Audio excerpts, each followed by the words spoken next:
From time to time, I get an email from whoever comment on YouTube, and um, it taps into a few themes um,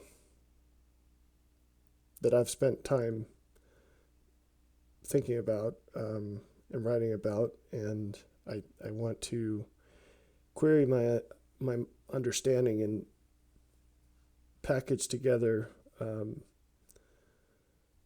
the things that I imagine would assist in the person's situation. And I can imagine that there are other people that are in the same exact situation.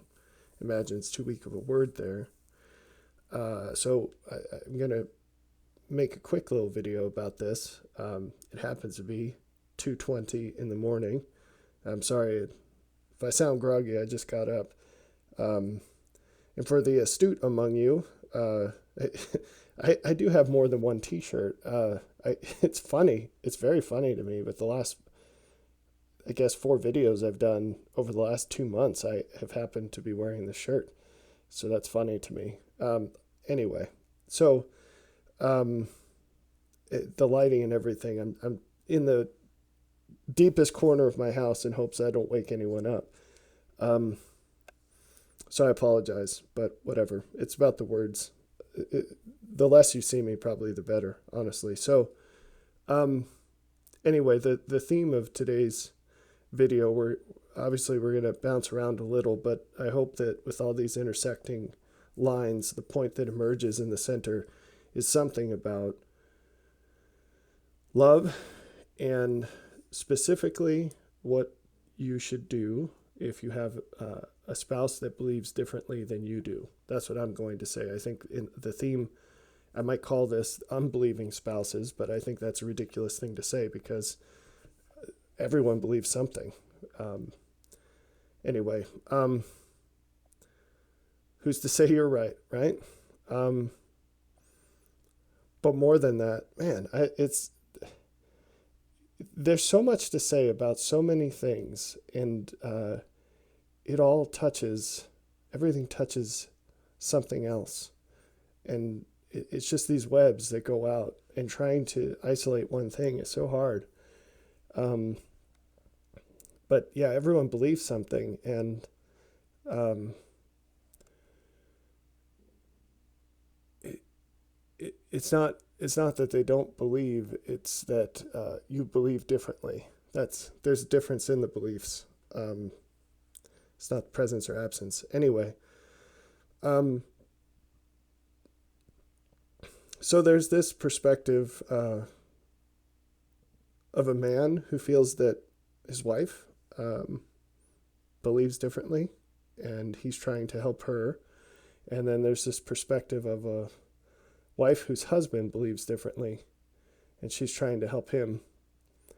I'd say ratio wise, I've seen a lot more of the second than the first, but I'm going to approach this from the first, and I expect to say things about the second. Um, in this, I will necessarily have to use a broad brush in some instances, and I realize that doing that, you lose resolution, detail. Um, Everyone is different. There are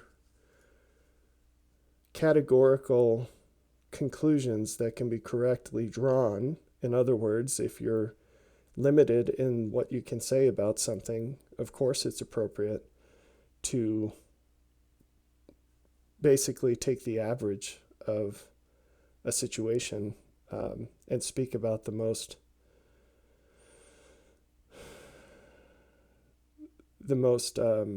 common, like the common denominator, the principal component of that group. Um, I really don't like the word stereotype for this reason, because there's no distinction between group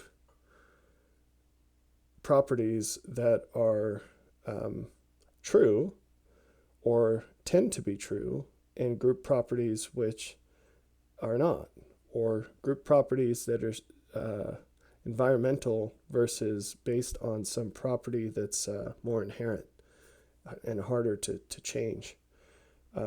So it's kind of a weak concept. It's not very powerful. this concept of stereotypes. But anyway, with the broad brush, so specifically men, women, this is a dangerous topic, right? So I'll try to keep it shallow, but not that I'm afraid of that of pushback.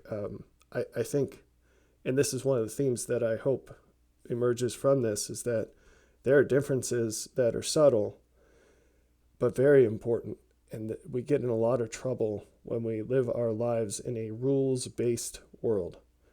And yet so much of human nature is oriented towards that that way of being and thinking.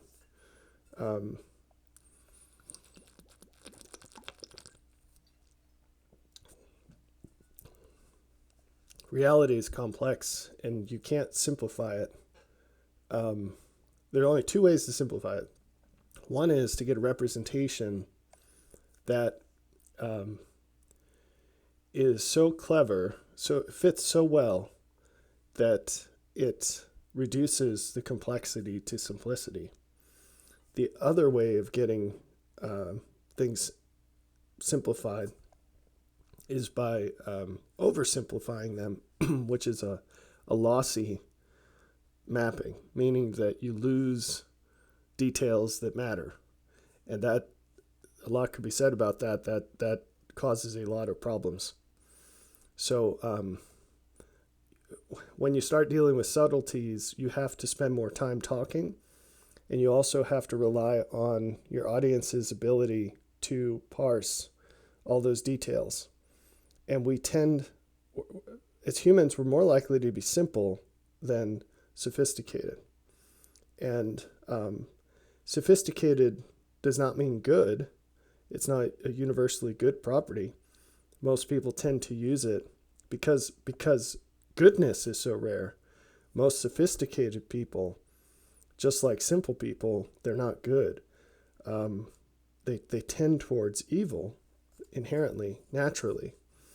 And so sophisticated people just they use that sophistication to hide their evilness.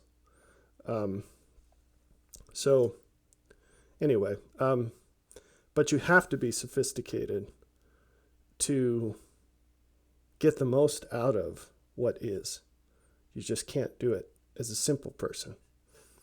You can't be saved in ignorance. You can't have a fullness of joy in simplicity. And that's, I think a lot of people try to push this idea of a simple gospel. I'm not sure what rock they've been hiding under. Anyway, so if it were simple, I think a lot of things would be conveyed differently than they are. We sure wouldn't need thousands of pages in the scriptures. So, I guess one place to start, let's just start at the big picture. So that if you stop watching, which you may have already, but if you're still here and you stop watching after this, maybe you'll get the big idea, and then we'll delve into the finer print. And hopefully this won't be 12, 10-minute videos. So Ephesians 5, Paul says, "Husbands, love your wives, even as Christ also loved the church and gave himself for it, that he might sanctify and cleanse it with the washing of water by the word, that he might present it to himself a glorious church, not having spot or wrinkle or any such thing, but that it should be holy and without blemish. So ought men to love their wives as their own bodies. He that loveth his wife loveth himself." There's more there, but I want to just sort of summarize this, and we'll go from there. As a husband, you should think towards your wife as Christ thinks of all of us, which means we read elsewhere that he does nothing save what benefits the world. Love is an extraordinarily important and deep topic, but for the purposes here, I'll just say one definition that's fruitful is to think of love as what you're willing to do to benefit that person. That comes down to what you're willing to suffer to benefit that person, or in what ways you prefer the benefit of that person over your own. When you think of it that way, you escape out of many traps. These traps include, for example, the temptation to do what you think your wife wants instead of what is good for her. That itself can be a trap, because how do you know what's good for her? So it presupposes that you have a better idea of that than she does. There are a whole lot of details here I'm really trying not to